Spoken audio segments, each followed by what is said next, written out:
In mare muta latent, sebuah pepatah yang artinya di lautan masih banyak hal yang tersembunyi.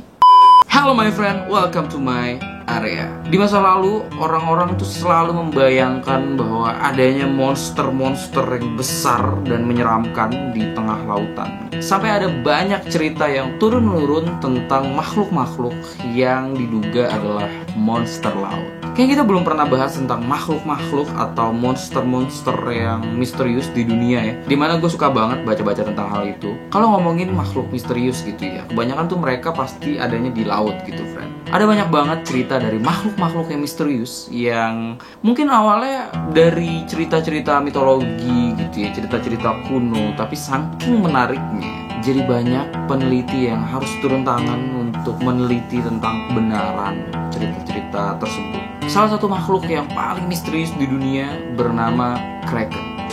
Kraken pertama kali disebutkan dalam Orvar Odd, kisah Islandia abad ke-13. Jadi makhluk ini tuh katanya menyerupai gurita atau cumi-cumi, tapi ukurannya yang super besar, friend. Bisa dibilang seperti gurita raksasa.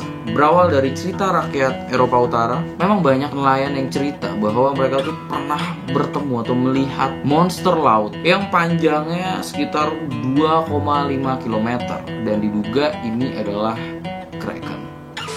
Kraken bisa dengan mudah menghancurkan kapal laut karena memang besarnya itu sebesar pulau, friend. Hari ini kita akan bahas cerita misteri dari monster laut bernama Kraken. So before we start, let's be here and now.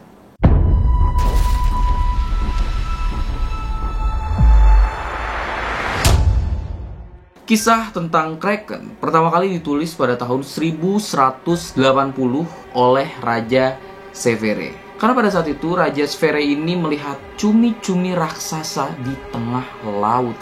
Nah, mulai dari situ rakyat Skandinavia mulai bercerita tentang penampakan monster besar yang menyerupai gurita raksasa, dan mereka menyebutnya Hafgufa. Lalu Raja Magnus ke-6 juga mengaku pernah melihat itu ketika kembali dari Greenland. Nah, dari situlah cerita tentang monster laut ini mulai menjadi-jadi gitu ya, dan turun-menurun di rakyat Norwegia. Jadi lu banyak banget pelaut-pelaut di dunia yang mengaku pernah bertemu atau melihat sosok makhluk misterius ini, friend. Dan saat itu mereka tuh punya pepatah yang sangat mereka percayai gitu ya, yaitu di laut banyak hal yang tersembunyi. Jadilah cerita si Kraken ini mulai semakin heboh dan kemana-mana. Banyak juga kabar mengenai serangan gurita raksasa yang merusak kapal Perancis di Angola. Banyaknya laporan ilmiah kelautan, termasuk arsip resmi beberapa angkatan laut gitu ya, yang mengatakan makhluk mitologi itu dipastikan menyerang apapun yang ada di depannya, termasuk kapal-kapal para nelayan, karena kapal-kapal pada saat itu bisa seketika dihancurkan sama si monster Kraken ini, dan semua penumpangnya jadi makanan siang mereka, friend. Goks. Sekitar tahun 1250, laporan lain tentang Kraken ini didokumentasikan dalam karya ilmiah Norwegia Konungskutja. Dikatakan bahwa mereka hanya ada 2 karena memang nggak bisa bereproduksi gitu ya, dan akan membutuhkan begitu banyak makanan. Melihat ukurannya tuh memang yang gede banget, sebesar pulau gitu. Jadi memang mereka tuh butuh makanan yang sebanyak itu juga gitu. Nah, oleh karena itu mereka diasumsikan tidak bisa bertahan hidup lama. Laporan itu juga menggambarkan kebiasaan makan dari makhluk Kraken ini, friend. Jadi mereka mengklaim bahwa dia akan menjebak ikan di sekitarnya dengan merenggangkan lehernya melalui sendawa dan melepaskan makanan dari mulutnya, friend. Oke, jadi kayak cara mancing mangsanya tuh kayak gitu. Anyway, karena dia besar gitu ya, kemungkinan makanannya bukan ikan-ikan kecil, friend. Kalau melihat dari ukuran yang 2,5 km panjangnya gitu ya, dan ukurannya katanya segede pulau, makanan yang masuk akal mungkin ya paus biru gitu. Dan paus biru adalah hewan yang paling besar di dunia saat ini kan, dan itu kan goks gitu. Kraken juga disebutkan dalam edisi pertama Systema Naturae di tahun 1735 ya, oleh bapak klarifikasi biologi modern yaitu Carolus Linnaeus. Nah, si Linnaeus ini menggambarkan dalam karyanya Fauna Suecica 1746 sebagai monster unik yang dikatakan mendiami lautan Norwegia. Kisah kuno tersebut juga dikisahkan kembali oleh penulis Prancis Jules Verne dalam bukunya 20,000 Leagues Under the Sea yang terbit pada 1870. Dia juga memuat gambar-gambar kraken yang besar dan menakutkan, menghancurkan kapal-kapal di samudra dan mangsa siapapun yang ada di depannya. Juga di kisah kuno bangsa Nordik, kraken digambarkan seukuran pulau kecil atau gunung. Dalam beberapa buku abad ke-16 juga dia digambarkan ukurannya itu sepanjang 2,5 km ya, yang tadi kita udah jelasin ya. Sebegitu besar friend, sampai dikisahkan saat kraken menyelam dan bergerak di bawah permukaan laut, dia akan membuat pusaran air yang kuat, bisa menyedot dan menenggelamkan kapal. Jadi banyak banget memang cerita-cerita soal si kraken ini yang tadi kita udah bahas. Ada penulis dari Prancis, memang ini cerita juga yang dipercayai oleh bangsa Nordik gitu kan. Dan memang dari situlah muncul asumsi bahwa memang si kraken ini benar-benar ada gitu. Kekuatan mitos menjadi begitu kuat sampai si kraken ini dapat ditemukan dalam survei ilmiah modern pertama tentang alam kehidupan di Eropa pada abad ke-18.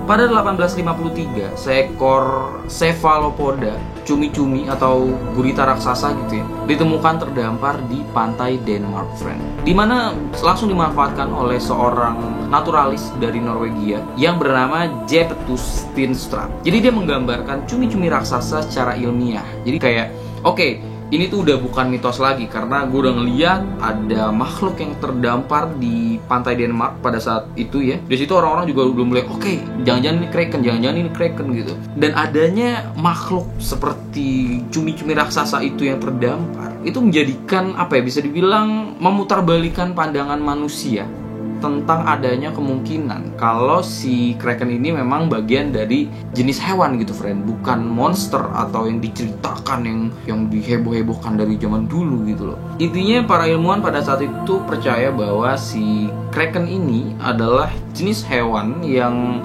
memang jauh dari kata mitos gitu loh, memang ada gitu. Setelah 150 tahun penelitian tentang cumi-cumi raksasa yang menghuni semua lautan di dunia, masih banyak perdebatan soal kraken ini, friend.